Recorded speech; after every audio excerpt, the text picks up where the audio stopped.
Can you please explain more how the NIV is a bad translation? Oh boy, goodness. So I go from making a video defending it to criticizing. Well, I guess that's how life works.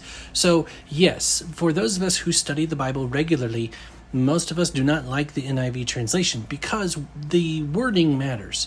The words that you use to help people who only speak English understand what was originally written in Hebrew, Greek, or Aramaic is very important to what the author was trying to say. Now, the NIV, it was not translated by evil people. They were well-meaning people. But what they did was they used what's called a dynamic equivalence or a thought-for-thought translation, as opposed to a word-for-word translation like the NASB or the ESV, and I prefer the ESV. Now, if you want as literal word for word as you can get, you need an interlinear Bible, but most people are going to find that hard to read because it doesn't explain any euphemisms or grammar structure. So it would be very difficult to read if you're not a student of those languages. But the issue with thought for thought is the translators have to have some assumptions of what the author was trying to say. That's what they're doing. They're not translating the words, they're translating the thought.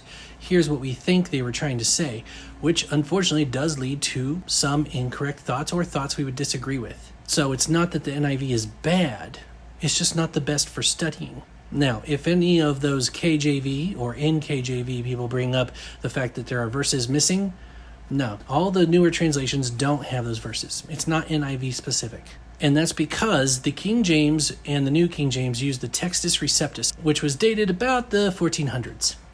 Well, we have found copies of manuscripts that are about 1,000 years older, 1,000 years closer to the original, and while things were almost identical, we did see, well, there were some things that were added over time, probably by well-meaning scribes accidentally adding them in from the margins or something like that. So it's actually very miraculous how close they all were, but there were some discrepancies. So the translators of the newer translations, like NIV, ESV, NASB, and all those others, they are trying to be as close and accurate as possible. They're trying to do justice to God's word and not just say, well, because it always was, therefore it should stay in there. That's a very prideful and tradition-based way of thinking of things, and Jesus had very important things to say about choosing man's tradition over God's truth. Now, you could get into more specific issues on particular verses or passages, but that generally covers everything.